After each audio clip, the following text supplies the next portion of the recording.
Hi everyone, I trust you had a great Christmas and are looking forward to a good New Year's on Friday night ahead of the big New Year's Day meeting here at Doomben on Saturday. It's the crescendo of the Road to Magic Millions Carnival here in Brisbane before we head to the Gold Coast for the next 2 weeks. A number of wild cards up for grabs this weekend, along with the Group 3 Vaurogue Plate, a race named in honour of one of my all-time favourite horses, Vaurogue. He was such a great ambassador for Queensland racing, and there's a bar here at Doomben named in his honour. As I mentioned, a number of wildcard races this weekend. One of those is the Buffering, another race named in honour of a great Queensland racehorse. In the Buffering, I think one of the most interesting runners we've had of the carnival, perhaps the most interesting, is Kementari. He's trying to earn a wild card into the Magic Millions Day, which would create a unique situation given that he's also got 2 yearlings set to be sold on the Gold Coast in January. Ben Cox, we're looking at perhaps an unusual situation, isn't it, where you're trying to qualify Kementari for a race at a race meeting where he's going to have progeny sold at the same level of sales? Yeah, I'm not sure it has happened ever anywhere in the world. I mean, obviously it's hugely rare. The sire of yearlings at the sale that's going to be run is potentially running at that race meeting. So look, it's very unique. We're very excited by it. And the fact that the 2 yearlings there, one colt, one filly, a filly up here at Canning Downs and a colt from Tuluganvale in the Hunter Valley is quite exciting. So, you know, who knows? Let's wind the clock back a little bit to explain how this situation came about. Kementari went to stud as one of the most touted young, exciting stallion prospects of that particular year. So take up the story from there. Yeah, he's a Group 1 winner. He's a son of Lonhro. He's out of a really good, strong family. Very, very good looking horse. You know, he's an Adonis, really lovely, big black horse. And so he went to stud with much fanfare. We sold some breeding rights in the horse, 30 odd breeding rights to some of the more prominent and biggest breeders in the country. So they were great supporters behind him, and he had a big lineup, a big harem of mares about to come to him. And anyway, we set sail into the season, and it wasn't long into the season that we knew we were in trouble. I was actually in Newmarket in England and got a phone call from Barley Ward Thomas, our stud manager at Kelvinside, who was looking after the horse, and said our first 8 mares to Kementari are not in foal. From that point, we knew we had a bit of an issue, but you know, at that stage you're sort of well into the season, and ultimately the horse covered 54 mares and only ended up with 2 foals on the ground, both of which are being sold at Magic Millions here in January. So look, I mean, it wasn't a hard decision. You know, it wasn't as though it was a line ball. Is he, you know, sub-fertile or is he completely infertile?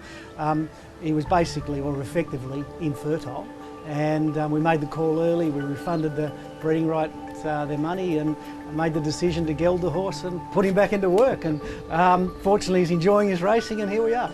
And the other side of Kementari is that he's a horse that always had a big following, and not necessarily always because of his wins. No, not at all. He's, shall we say, he's probably one of our more infamous horses in that the punters either love him or hate him. The bookmakers probably love him more than the punters, and as I've said to you before, plenty of child of a bookmaker has gone to a private school on the Kementari scholarship. So look, I think he's much maligned in as far as he's a horse with a lot of character. He does put in, certainly now, every time he goes around. He's not going to the big dances so much. He's more sort of your RSL performer. He's back a few pegs, but in the right sort of level and right sort of grade, he's hugely competitive. So, you know, we're quite excited around Saturday. We think he'll run a very good race. James is very excited by his track work on Tuesday morning, so bring on Saturday. Here's a great Magic Millions Day offer at Doomben Racecourse for BRC members and guest card holders. Buy a ticket to our Australian PGA package and go into a VIP draw to win a round of golf at Royal Queensland Golf Club under tournament conditions. For $175, BRC members will get access to the Winning Circle marquee with incredible views of the Winning Circle and Main Straight at Doomben, delectable canapé selection, 5-hour beverage package, private bar and betting facilities nearby, and 2 general admission tickets for the final round of the Australian PGA Tournament at Royal Queensland Golf Club on Sunday, January 16. The Australian PGA package is also open to the general public for $250 per person. For all the details, head to brc.com.au.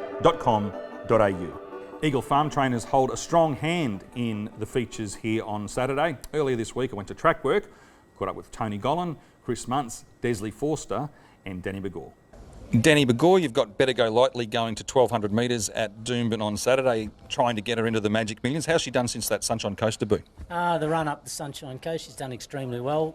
Nathan hasn't put a foot wrong. Finally something's starting to go a bit right for her. Nothing has so far, so hopefully all being well we can sneak into the field on Saturday and gain a run and hopefully get the money. You say nothing's gone right for her. Obviously she was scratched that day at Eagle Farm, but the run there at the Sunshine Coast, she was entitled to drop out. She did it very tough, but she kept fighting on. Yeah, well, you just got to be a bit careful of this filly. She just doesn't know when to lay down, and you just got to manage her properly and look after her, you know. So she's done very well since that, you know, it was a tough run, 4 wide, no cover. So she bounced through it really well, and I expected to race well on Saturday. We've seen the form from that race stack up okay since, so that's another positive. And no doubt you've looked into her breeding. What do you think about her going to the possibility of a wet track there? When she had a first trial at the Gold Coast when Michael Carl rode her, it was soft 7 down there, so being by better than ready out of an Exceed and Excel mare, I'd say she'd get through it. I'd be very surprised if she didn't. All right, well, she's out there trying to join her stablemate Indiscreetly as a real smart one for the stable. This has been a great find for you, hasn't it, Indiscreetly? Yeah, well, she's sort of come from nowhere. Like her last prep, she was a bit wayward. She had a few little behavioural issues, we'll put it that way, and she's really come a long way this prep. Darcy Jeffries, Georgie Cartwright and Maddie Park up at Symphony Lodge, they've done a fantastic job to get behavioural problems correct. So she's just a filly that's just kept improving with racing, and they're the fillies you want. You just don't know where you end up with them. The Group 3 on Saturday is the Bow Rogue Plate. Tiger Heart gets away from Eagle Farm. Can we see improvement there? He'll be a hell of a lot happier horse for getting away from there. He really felt that track the other day. I haven't had too many horses pull up like he did down in the tie-ups after. He really felt the ground. He recovered beautifully back here that following week after that. He's in very good order. He worked really well here on softest ground this morning, and I think you're going to see a whole lot better horse at Doomben. I'd totally put a line through his last run. The Nudgee Stakes looks like being a really hot race, and a couple of stable stars of yours nominated there. Isotope, everyone's looking forward to seeing her again. Yeah, yes, as am I. She's going really well. She's got a beautiful preparation with her. The weather forecast for the weekend doesn't excite me a whole lot, so we need to see just what we'll do if this track does get really, really wet. But I've had a beautiful prep with her. She's got a bunch of improvement in her, which is what I want to see really, and hopefully this is a lovely lead into Magic Millions Day. Crone is one horse that you don't care what the forecast is. If it's wet, all the better. Will you see her on Saturday? Yeah, you'll definitely see her Saturday. It wouldn't matter if it's a heavy 10, she'll be running. She loves wet ground and probably brings the race into her favour that way. She's not a noted first up horse. Even on wet ground, I wouldn't be too shocked if she just runs a nice midfield. Just want to see her jump and just travel nicely and just finish her race off well, and we'll see a lot better horse second up, particularly when she gets out to that 1400, which we're going to see on Magic Millions Day. Miami Flies is also nominated for that race, but you've also got her in the Magic Ticket, the Kids Magic Ticket race. Yeah, I probably have been leaning more to going to the Magic Ticket. Obviously, Black Soil own her and Isotope, and there's probably not much point in them clashing against each other. She's a little bit like Isotope. I don't want to see the track get awfully heavy for her. Her only really poor defeat was on a very heavy track at the Gold Coast. So, I just into the heavy range would be okay, but not too wet. She's going particularly well. She's having a great preparation, but I am leaning towards a Magic Ticket. Here this morning with Desley Forster at a wet Eagle Farm Tuesday morning. How was Christmas? Christmas was pretty good. Nice and quiet, but good. The work never stops though, so we look ahead to Doomben on Saturday. Apache Chase behind us here this morning. He's nominated for the buffering. How's he done since the Gateway? Yeah, no, he's done super. He's just had a pretty cruisy time, and he's pretty cruisy about everything he does, and said he doesn't need much, but no, he's super. There's some rain forecast for later in the week, particularly for Saturday. Does he have to run on Saturday, or do you keep your options open?